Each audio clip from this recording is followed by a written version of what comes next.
Mr. Speaker, we have allowed Parliament to be an appendage of the state. We have allowed Parliament to be an appendage of state. How do you feel when before a critical bill before the House, parliamentary group meetings are held in State House? Mr. Speaker, I think we need to change the standing orders so that all parliamentary group meetings are held within the presence of Parliament. Even my own party, ODM, we should hold our meetings within the presence of Parliament. Let our leader come here and chair our meetings. Let President Ruto come to this Parliament and chair the parliamentary group meeting within the presence of Parliament. The idea of us being taken to State House and given orders on how to operate in this house, how to vote, has to stop from today. Mr. Speaker, we always start on a wrong note when we have a new Parliament.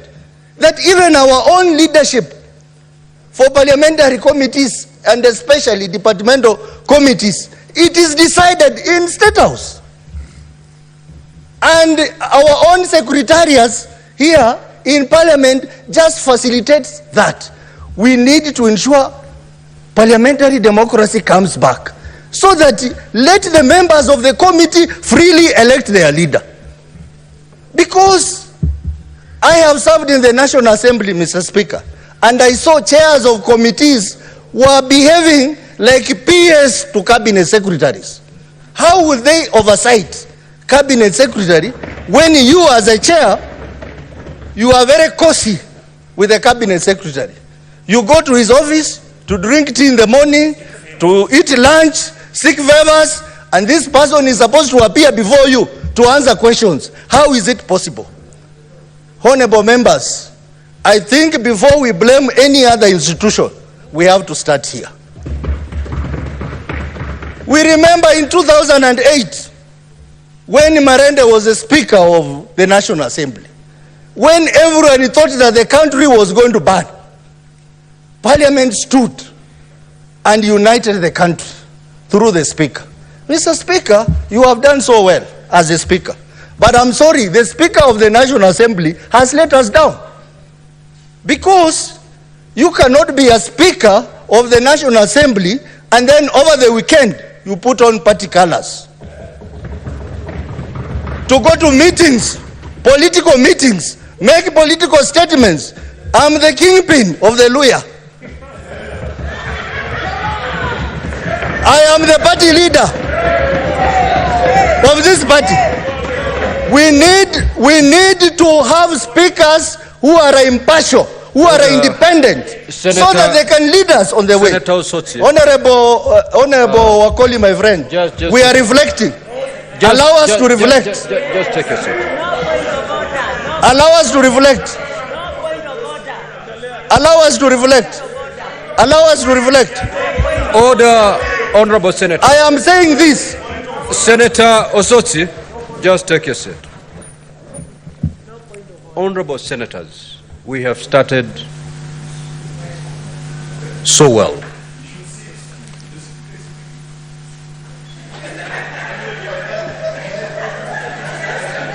Order, Honorable Senators. Before debate started on this particular motion, we said because of the sensitivity and where we are, we allow ourselves to ventilate as much as we can with less interruption.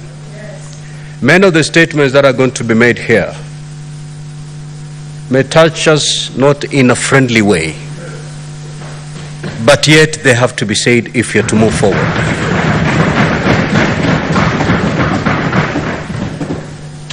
So, honorable senators, if we have to move forward, we need to face each other and speak the truth. And ordinarily the truth, no matter the pain that truth may cause, if you are to move forward. And therefore, Honorable Wakoli, when I give you the opportunity, you will have a chance to correct facts that you feel they were not put in the correct fashion. So kindly allow Senator Otsosi to complete his intervention, and thereafter when you rise, you will have that opportunity to put your case as you see, as you deem it fit. Proceed, Senator. Mr. Speaker, I didn't intend to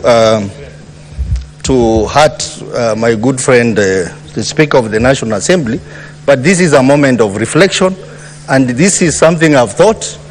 I have seen the norms, parliamentary norms, even within the Commonwealth.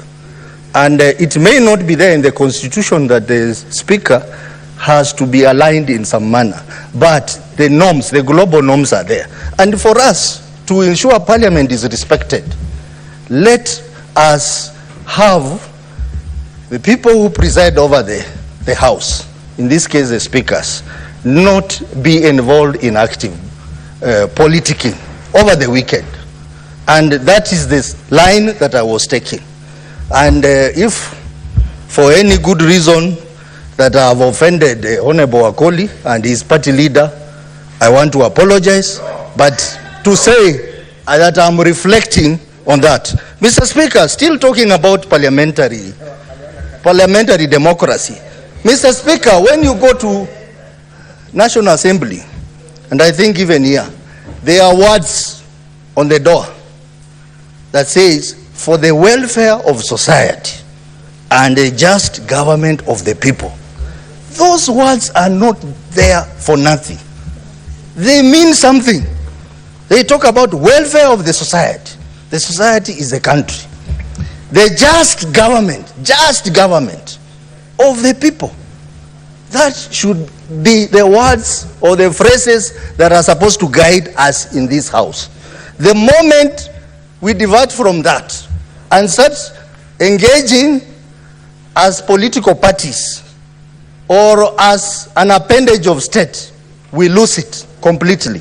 So I think, for me, that would be an important thing. Mr. Speaker, this House has done public participation.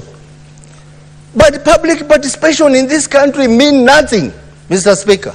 They did public participation over housing bill. They did public participation over the first, the finance bill 2023, and even the recent one, finance 2023-24. But the views of Kenyans were not factored in the final report that was presented to the National Assembly. Mr. Speaker, these are the things that annoy the people and make us look bad. So even as we are reflecting, I hope that we will have a committee or we'll have some people sitting down and discussing how do we reset Parliament to be what it was and not what we are having now. So, Mr. Speaker, I started by saying that the problem is here, and that is why I'm addressing Parliament. Now let me go to the presidency. Let me go to the presidency, which is the second problem. Mr. Speaker, the presidency must understand that they are in power. They are no longer campaigning. We know they gave us promises. Some of those promises have not been implemented. Kenyans are patient. They are waiting. But don't continue giving promise after promise. Every day you wake up, new promise has come. And sometimes those promises are not consistent. They are not consistent. And Kenyans now, when the Kenyans start having doubt in their leader,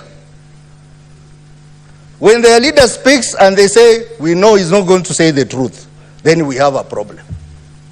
So my view is that the presidency needs to understand, and this is what Honorable Halwale said, there are many institutions that can talk on behalf of the president in government. He doesn't have to talk on everything. He doesn't have to appear all over. President Kibaki led this country from his home. I have met 3 ministers in President Kibaki's government who tell me that in the 10 years that Kibaki was a president, he only called them twice. He only engaged ministers when they go to the cabinet and when you are presenting a memo. But outside that, he would not call you easily. So we have a problem. And I hope the president is listening to me. That Mr. President, you need to change. And the earlier you change, the better. Talk less, appear less in public, and manage your promises. And that way, Kenya, we will not have this problem. Court orders must be obeyed. I mean, when you tell us that mambo matatu, and you threaten people, you don't obey court orders, we have a problem as a country. When you engage the country at an international level in agreements that hurt the people of Kenya, we have a problem.